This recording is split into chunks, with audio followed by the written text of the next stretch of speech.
Good morning, plus one class.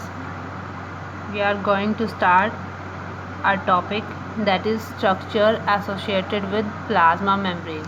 हम study कर रहे थे बैक्टीरिया के स्ट्रक्चर के बारे में, तो उसका स्ट्रक्चर हम लास्ट वीडियो में स्टडी कर चुके थे। अब उस स्ट्रक्चर से जो प्लाज्मा मेम्ब्रेन है उससे एसोसिएटेड प्लाज्मा मेम्ब्रेन से क्या क्या अटैच्ड है, इस वीडियो में हम उसके बारे में स्टडी करेंगे। फर्स्ट है मीजोजोम। मीजोजोम क्या होता है? In many bacteria such as gram positive bacteria, जो प्लाज्मा मेम्ब्रेन होती है बैक्टीरिया की, वो प्लाज्मा मेम्ब्रेन कुछ क्या करेगी, इन फोल्डिंग्स की ग्रोथ करेगी। मान लो ये प्लाज्मा मेम्ब्रेन है, तो ये प्लाज्मा मेम्ब्रेन क्या करेगी, अपने सरफेस से इनफोल्डिंग करेगी। इनफोल्डिंग को हम क्या बोलते हैं? मीजोजोम्स बोलते हैं। These infoldings are finger like spherical और विलीफॉर्म स्ट्रक्चर्स विच में हेल्प इन कंपार्टमेंटलाइज सेल। ये जो इनफोल्डिंग्स होगी, ये इनफोल्डिंग्स क्या करेगी, जो सेल है उस सेल के कंपार्टमेंट में हेल्प करेगी, उस सेल के डिवीज़न में हेल्प करेगी, उसके दो टुकड़े बना देगी। ठीक है। That mesosome participates in the formation of septa during cell division. Mesosome है वो किस में पार्टिसिपेट करते हैं? सेप्टा की फॉर्मेशन में। सेप्टा की फॉर्मेशन जैसे ही होगी तो वो क्या कर देगी, सेल को डिवाइड कर देगी। और मीजोजोम्स का और क्या फंक्शन है? They help in secretion of intracellular substances from inside to outside. क्या करते हैं मीजोजोम से? जो प्लाज्मा मेम्ब्रेन की इनफोल्डिंग्स है, ठीक है, तो अंदर से बाहर वो कुछ सब्सटेंस को रिलीज करते हैं, सिक्रीट करते हैं। They also take part in separation of replicated nucleoid. जो न्यूक्लियोइड होता है, बैक्टीरिया जो है उसमें ट्रू न्यूक्लियस प्रेजेंट नहीं होता, नेक्ड डीएनए प्रेजेंट होता है। उस नेक्ड डीएनए को ही हम क्या बोलते हैं? न्यूक्लियोइड। ठीक है। जब बैक्टीरिया सेल डिवाइड करता है, एक सेल से दो सेल बनाता है, तो उस टाइम क्या करता है, वो अपना जो न्यूक्लियोइड है उसको रेप्लिकेट करता है, उसकी कॉपी करता है। तो उस न्यूक्लियोइड को भी क्या करता है, सेपरेट करने में ये मीजोजोम से वो हेल्प करते हैं। सेकेंड स्ट्रक्चर है जो प्लाज्मा मेम्ब्रेन से एसोसिएटेड है, दैट इज़ फ्लैजिला। फ्लैजिला क्या होते हैं? लॉन्ग थ्रेड लाइक स्ट्रक्चर होते हैं। इनका फंक्शंस क्या होता है कि जो बैक्टीरियल सेल वॉल है उसको मोटिलिटी प्रोवाइड करते हैं, उसकी मूवमेंट में हेल्प करते हैं ये फ्लैजिला। अब इस फ्लैजिला की डायमेंशंस दी गई है, इसका मेजरमेंट दिया हुआ है, that is 4 to 5 micrometre in length होता है और 12 to 15 माइक्रोमीटर इन डायमीटर। ये इस फ्लैजिला की डायमेंशंस हैं। जो फ्लैजिला है वो किस किस को कंसिस्ट करता है? फ्लैजिला है जो वो बहुत सारी सब यूनिट से बना हुआ है, और उन सब यूनिट्स को हम क्या बोलते हैं? फ्लैजिलीन।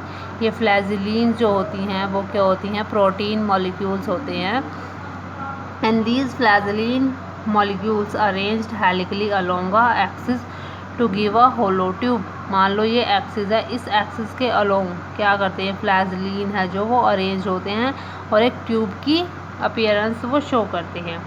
कोई डेफिनेट मेम्ब्रेन नहीं होती इस फ्लैजिला की।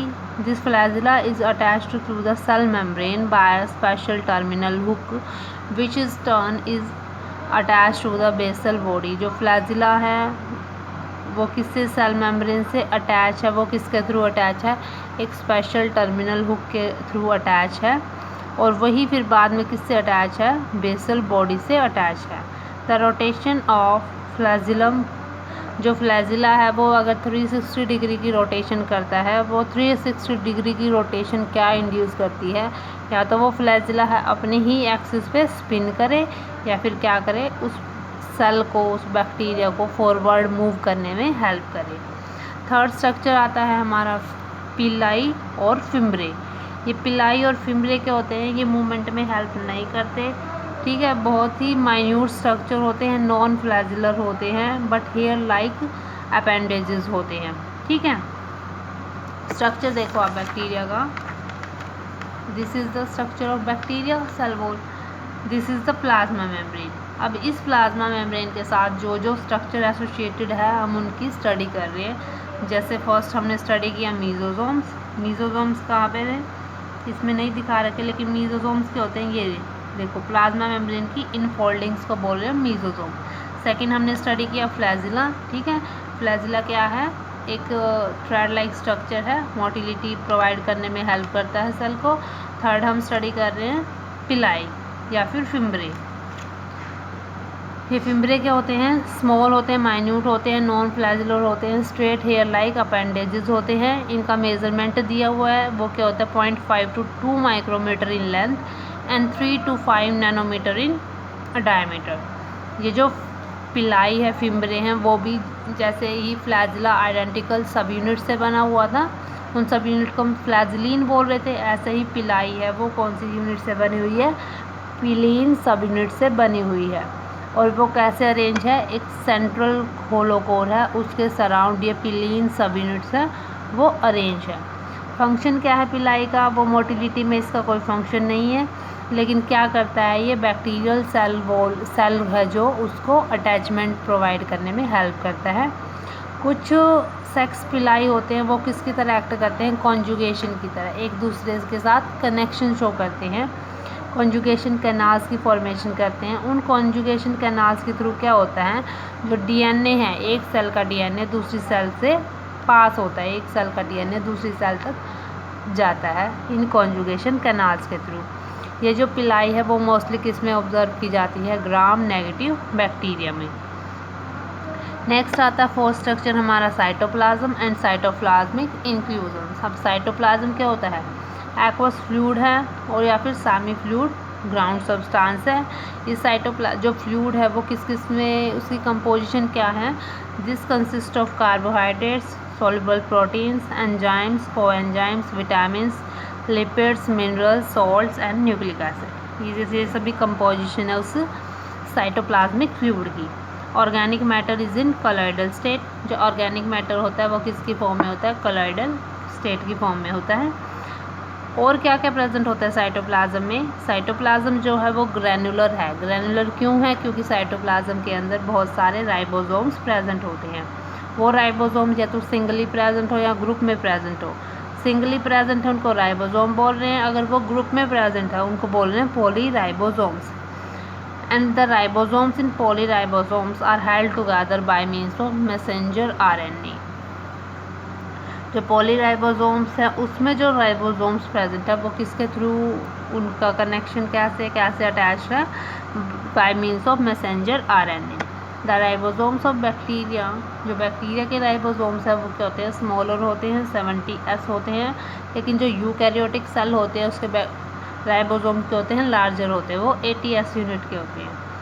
Membranes organelle such as mitochondria, endoplasmic reticulum, Golgi body, lysosome, ये जब ऑर्गेनेलीज हैं बैक्टीरिया में वो क्या होते हैं, एब्सेंट होते हैं, क्योंकि बैक्टीरिया क्या है ना, तो इसके अंदर ट्रू न्यूक्लियस प्रेजेंट है, प्रोकैरियोट है, इसके अंदर ये सभी सेल ऑर्गेनेलीज है वो एब्सेंट होते हैं। लेकिन कुछ फोटोसिंथेटिक बैक्टीरिया होते हैं उसमें क्या होता है, plasma membrane give rise to large vesicular thylakoids which are rich in bacteria, chlorophyll and proteins।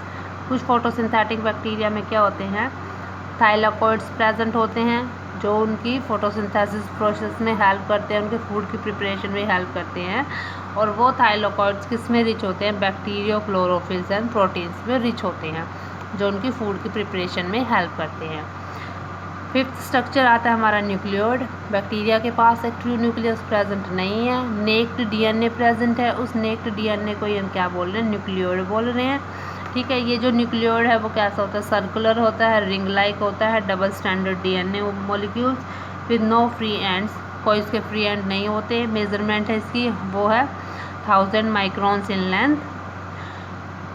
Eukaryotes की तरह जो बैक्टीरिया है वो क्या, प्रोकैरियोट है, उसमें कोई हिस्टोन प्रोटीन्स प्रेजेंट नहीं होती न्यूक्लियर मटेरियल में। लेकिन जो रिसेंट फाइंडिंग्स हैं उसमें क्या है कि presence of at least 2 proteins which bind DNA, कि कम से कम 2 प्रोटीन है वो तो मिली ही हैं।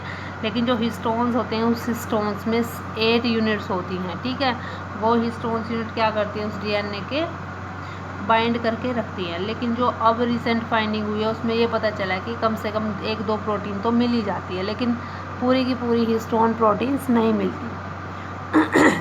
The circular DNA is attached at a point two the plasma membrane. जो सर्कुलर डीएनए है वो प्लाज्मा मेम्ब्रेन से एक पॉइंट पर अटैच होता है।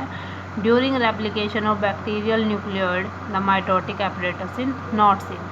जब बैक्टीरियल न्यूक्लियोइड होता है, जब उसकी रेप्लिकेशन होती है, उस रेप्लिकेशन के टाइम क्या होता है, माइटोटिक एपरेटस हमें दिखाई नहीं देता। माइटोसिस डिवीज़न कैसे हो रही है वो हमें दिखाई नहीं देती।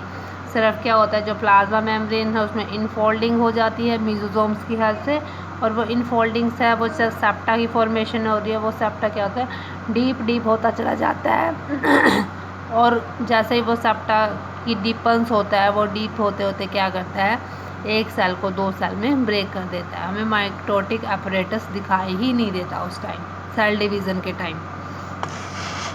नेक्स्ट स्ट्रक्चर आता है हमारा plasmids. In addition to bacterial chromosome, bacterial chromosomes के एडिशन में क्या है, और कुछ बैक्टीरिया के पास कुछ एसेसरी रिंग्स प्रेजेंट होती हैं डीएनए की। उन एसेसरी रिंग्स को हम क्या बोलते हैं, प्लाज्मिड्स बोलते हैं। The plasmid DNA replicates independently, maintains independent identity and में carry some important genes. Plasmids में क्या है कि जो बैक्टीरियल क्रोमोसोम्स के अलावा कुछ बैक्टीरिया के पास डीएनए की एसेसरी रिंग्स भी होती हैं। उन डीएनए की एसेसरी रिंग्स को हम बोल रहे हैं प्लाज्मिड्स। जो प्लाज्मिड डीएनए है वो अपने आप से क्या कर सकता है, रेप्लिकेट कर सकता है, अपनी इंडिपेंडेंट खुद की आइडेंटिटी को मेंटेन करके रख सकता है, और कुछ जीन्स को भी कैरी करता है। वो जीन्स कौन कौन से होते हैं, like the fertility factor, resistant factor, nitrogen fixing gene, etc. The plasmid which temporarily get associated with nuclear DNA are known as episome. जो वो प्लाज्मिड जो किसी न्यूक्लियर डीएनए से टेम्परेली एसोसिएटेड है, उन प्लाज्मिड्स को हम क्या बोलते हैं, एपिसोम्स बोलते हैं।